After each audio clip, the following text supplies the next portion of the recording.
یہ تو ہر انسان جانتا ہے کہ میں اس دنیا میں آیا ہوں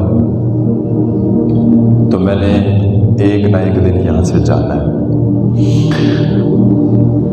آج ہم یہاں پر زندہ ہیں، پھر رہے ہیں، اور ہمارے ساتھ یہ اٹھتے جنازے، یہ پھیلی ہوئی قبریں، یہ بڑے بڑے قبرستان، یہ ہمیں ایک پیغام دے رہے ہوتے ہیں، اور یہ نکلتا سورج پھر ڈھلتا سورج، یہ ہمیں ہر روز کوئی نہ کوئی پیغام دے کر جاتے ہیں کہ غافل انسان، آج تو دنیا کے جس نشے میں مست ہے، دیکھنا ایک دن وہ آئے گا کہ تجھ سے تیری رضا بھی نہیں پوچھی جانے، تجھ سے یہ بھی نہیں پوچھا جانا کہ ہاں بھائی تو نے جانا ہے کہ نہیں۔ جب حکم اجل آنا گیا، جب اللہ رب العزت کی طرف سے موت کا حکم آ جانا گیا، تو اس کے بعد ہمارا کوئی ہیلا بہانہ نہیں چلنا، ہمارا کوئی زور نہیں چلنا، ہر چیز یہاں پر دھری کی دھری رہ جائے گی، اور موت کا فرشتہ آئے گا،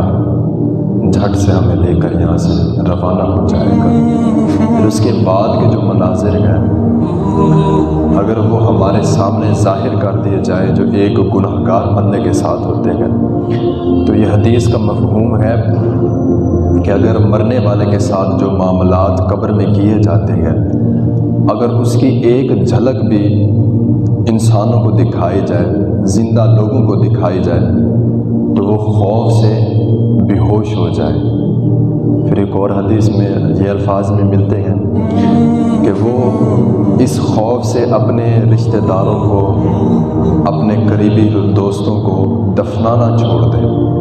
اتنا معاملات ہوتے ہیں سخت بھائی، قبر میں بہت سخت معاملات ہوتے ہیں، اور آج ہم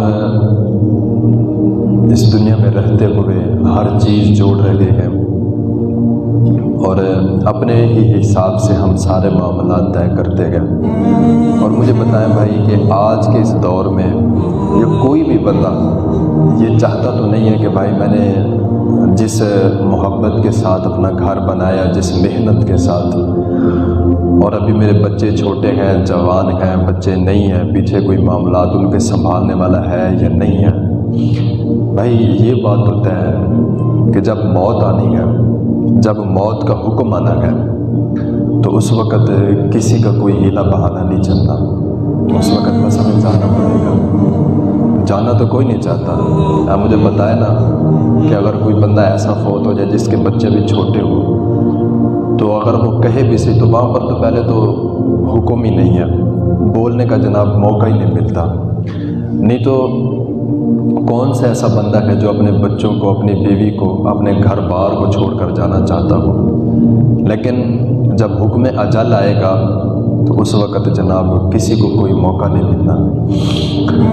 یہ آج ہماری نوجوان نسل ایک نا بڑا ہی جنرل سا ایک بہانہ لگاتی ہے، اگر اس کو نماز کی دعوت دی جائے تو وہ کہتے ہیں کہ جی ہمارے کپڑے نہیں ٹھیک ہیں۔ یہ بہانہ نا جناب ماسٹ ہے، کیا کہتے ہیں جی ہمارے کپڑے نہیں ٹھیک ہیں۔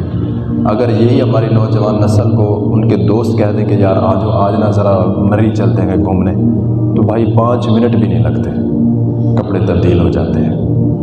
یار مری جانے کے لیے ہم جناب باہر گھومنے پھرنے کے لیے اگر ہم کپڑے تبدیل کر سکتے ہیں، تو کیا رب کی بارگاہ میں آنے کے لیے ہمارے کپڑے تبدیل نہیں ہو سکتے؟ اور ہمارے بزرگ حضرات، کاروباری حضرات، ان کو جب دعوت دی جائے نماز کی تو وہ کہتے ہیں کہ جناب مولویوں کو تو کام ہی یہی ہے، انہوں نے تو دعوت دینی ہے، ہم تو کام کاج والے ہیں۔ او بھائی مجھے بتاؤ، جتنا بڑے آپ کاروباری ہوں، جتنا بڑا آپ کا بزنس ہے، آپ کی دکان کھلی ہے، بند ہے، کسٹمر کھڑے ہیں، نہیں کھڑے، جب موت کا فرشتہ آنا ہے اس نے یہ تو نہیں پوچھنا کہ بھائی تو نے اپنے گاہک جو ہے نا ان کو ڈیل کر لیا یا تیری دکان کھلی ہوئی ہے بند ہے، اس نے تو کچھ نہیں دیکھنا۔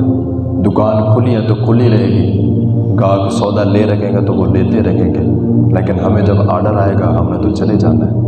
اور بھائی دنیا میں تو ہم بہانے لگا لیتے ہیں۔ اب مجھے بتائیں نا، حضرت اسرائیل علیہ السلام کے لیے بھی کوئی بہانہ ہم نے ڈھونڈا ہوا ہے؟ اس نے تو کچھ نہیں دیکھنا، اس نے تو پکڑ کے لے جانا ہے۔ تو پھر ہم کیوں نہ کہیں کہ اچے ٹکے ٹبے شیراں ملے تے تھل ملے مرغائیاں، چاروں نکراں موت نے ملیاں، کرم کری رب سائیاں، کرم کری رب سائیاں۔ پر بچ جاؤ یار، اپنے معاملات درست کر لو، اپنے رب کو راضی کر لو، 5 وقت کی نمازی بن جاؤ، اپنی حاضری لگوایا کرو۔ نماز قبول کرنا نہ کرنا وہ اس کا کام ہے، حاضری لگوانا ہمارا کام ہے جی۔ حاضری ہماری ہونی چاہیے، غیر حاضری نہ ہو۔ اپنے معاملات درست کر لو، اپنے رب کو راضی کر لو، اپنے گناہوں سے معافی مانگ لو۔ رمضان شریف ہمیں ملا ہے، یہ رب کی طرف سے بہت بڑا انعام ہے ہمارے اوپر۔ اس میں جتنا ہو سکے رحمتیں لوٹ لو، برکتیں لوٹ لو، اپنے رب کو راضی کر لو۔ یہ بہت بڑا سنہری موقع ہمیں ملا ہے یار۔ مصطفى مصطفى منبع الصفا سيد